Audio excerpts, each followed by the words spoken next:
নবম শ্রেণীর শিক্ষার্থী বন্ধুরা, তোমরা সবাই কেমন আছো? এখন দেখো, তোমাদের বইয়ের আহ, তোমাদের বিজ্ঞান অনুশীলন পাঠের যে 12 এবং 13 পৃষ্ঠার মধ্যে যে হচ্ছে যে একটা সমস্যা আছে, সেটা নিয়ে আমরা এখন কথা বলবো। তো দেখো, এখানে বলছে বাতাসের গড় ঘনত্ব দেওয়া আছে আমাদের হচ্ছে যে 1.3 কেজি পার মিটার কিউব। আর হচ্ছে যে স্বাভাবিক অবস্থায় বাতাসের চাপ দেওয়া আছে হচ্ছে যে এত। আর হচ্ছে যে এই তথ্য থেকে তুমি কি পৃথিবী বায়ুমণ্ডল উচ্চতা বের করতে পারবে?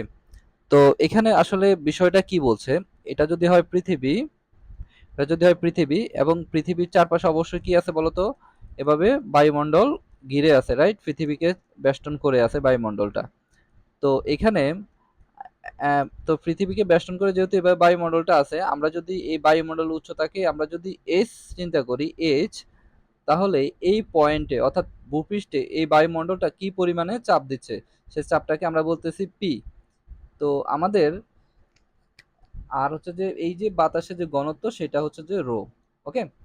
তো আমাদের চাপ দেওয়া আছে, আর হচ্ছে যে ঘনত্ব রো দেওয়া আছে, আমাদের হচ্ছে যে এই এস এর মানটা বের করতে হবে। তো আমাদের বলছে আসলে বায়ুমণ্ডলের উচ্চতা বের করতে, তাহলে অর্থাৎ আমাদের এই এস এর মানটা বের করতে হবে।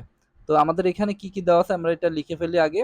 তো যেহেতু রো দেওয়া আছে, রো অর্থাৎ ঘনত্ব, আমাদের এখানে ঘনত্ব দেওয়া আছে রো ইকুয়াল টু 1.3। আমি এটা একটু নিচে নিব, আমি আগে লিখে ফেলি এটা, কেজি মিটার কিউব। আর হচ্ছে যে আমাদের কি দেওয়া আছে, চাপ দেওয়া আছে, বাতাসের চাপ, এটা পি। আগেরটা রো, এটা হচ্ছে যে পি, এটা হচ্ছে যে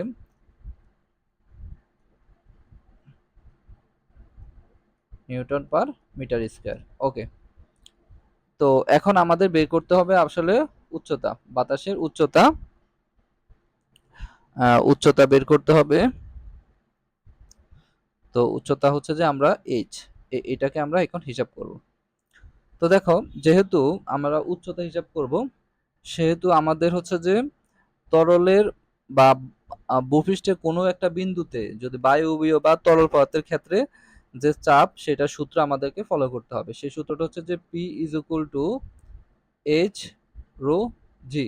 এটা এটা কিভাবে কাজ করে একটু বুঝিয়ে দিচ্ছি আমি। সেটা হচ্ছে যে ধরো, এটা হচ্ছে যে কোন একটা পৃষ্ঠ, যেমন ভূপৃষ্ঠ হইতে পারে, আর এটা পুরাটা হচ্ছে যে বায়ুর লেয়ার, হ্যাঁ। তো এটা যদি হয় উচ্চতা এইচ, আর এই যে বায়ুর ঘনত্ব যদি হয় রো, আর এটা হয় সে পয়েন্টটা বা এই পুরা সারফেসটা, সেটা এই সারফেসের উপরে যে চাপটা সেটা পি যদি হয়, তাহলে আমরা বলতে পারি P is equal to s rho g. আর জি তো তোমরা সবাই জানো 9.8 ভূপৃষ্ঠের জন্য। প্রথমে আমরা লিখব, আমরা জানি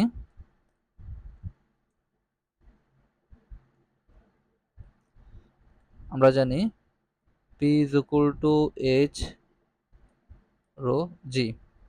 তাহলে আমরা লিখতে পারি s is equal to P by rho g, rho জি।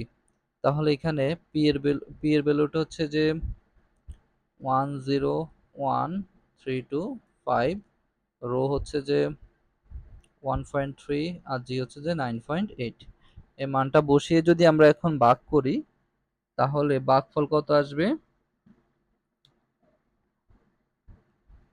7,900, 7,953 দশমিক কত আসলো, 7,953.3। ওকে, 7,953.3 এটা হচ্ছে যে আমাদের আসবে। সুতরাং এখন এটার একক কি হবে? যেহেতু উচ্চতা, সেহেতু এর একক হচ্ছে যে মিটারে হবে। তো এটাই হচ্ছে যে অ্যান্সার। তো দেখো, এভাবেই হচ্ছে যে আমরা উচ্চতা বের করব। এটা, এই সূত্রটা হচ্ছে যে তরল এবং বায়বীয় পদার্থের ক্ষেত্রে অ্যাপ্লাই হবে, তরল ও বায়বীয়। ওকে। তরল পদার্থের ক্ষেত্রে যদি বলতো যে তরলের অভ্যন্তরে কোনো একটা বিন্দুতে চাপ বের করো, তাহলে আমরা কি করতাম, এভাবে তরলের উচ্চতাটা জানতাম এবং এই যে তরলের ঘনত্বটা জানতাম, আর অভ্যন্তরে P is equal to h rho g দিয়ে করে ফেলতাম। আশা করি তোমরা বুঝতে পেরেছো। তোমরা সবাই জানো না, আমাদের যে একটা অনলাইন কোর্স আছে, সেখানে ইতিমধ্যে অনেকেই জয়েন হয়েছে, তোমরাও জয়েন হও। আমাদের কোর্সটা খুবই ইন্টারেস্টিং হতে যাচ্ছে। সেখানে তোমরা আমাকে কথা বলতে পারবে আমার সাথে এবং আমার সকল প্রশ্নের উত্তর জানতে পারবে। সবাই ভালো থাকো। আল্লাহ হাফিজ।